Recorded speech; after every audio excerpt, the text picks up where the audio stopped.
आज मिथिला धाम की कलिगांव गांव की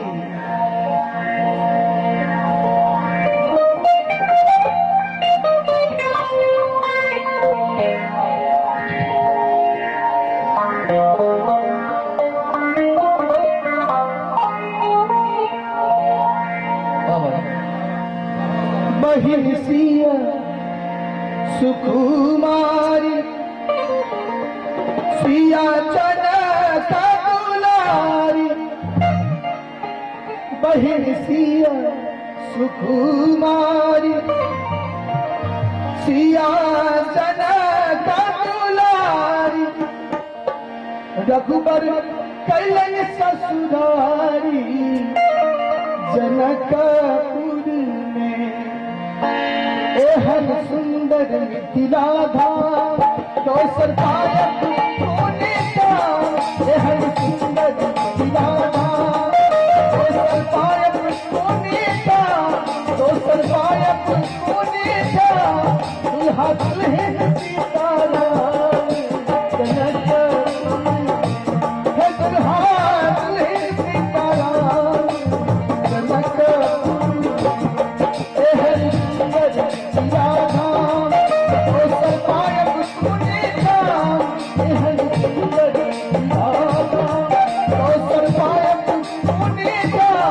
दोसर पायक होने का दुल्हा दुल्हन सीताराम जनकपुर है दुल्हा दुल्हन सीताराम जनकपुर एहन सुंदर मिथिला धाम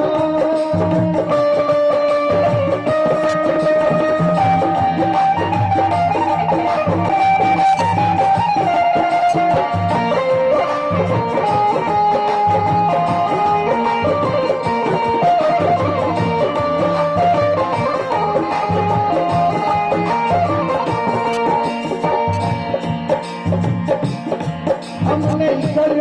संतोष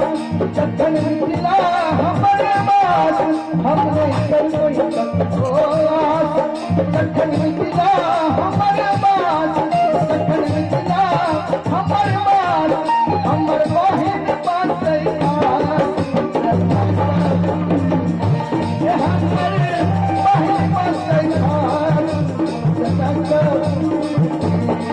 बहिन सिया सुकुमारी सिया चनका दुलारी बहिन सिया सिया चनका दुलारी रघुबर कैलन ससुरारी जनकपुर रघुबर कैलन ससुरारी जनकपुर एहन सुंदर मिथिला धाम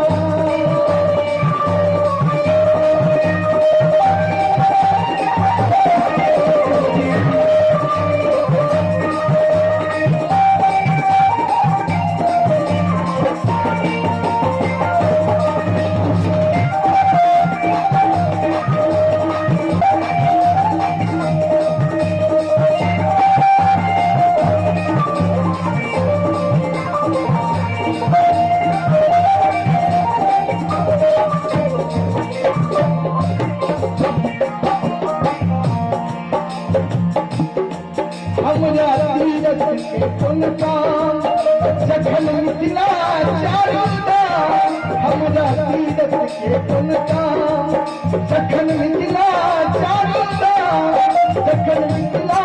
चारू धाम स्वामित्व शुक्र सीताराम जनकपुर बहिन सिया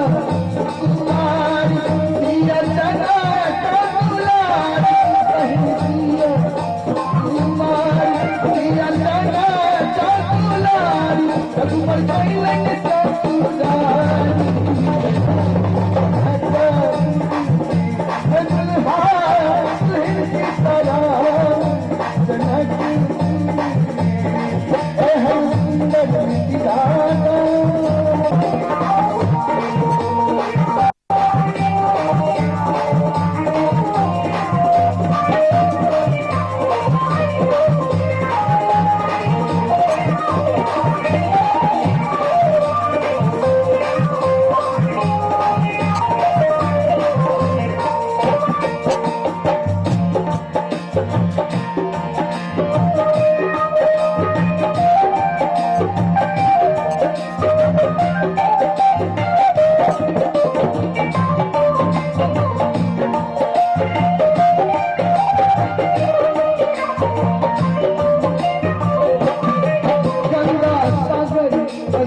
स्नान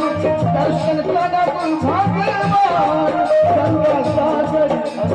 स्नान दर्शन करब भगवान दर्शन करब भगवान सुनब मिथिला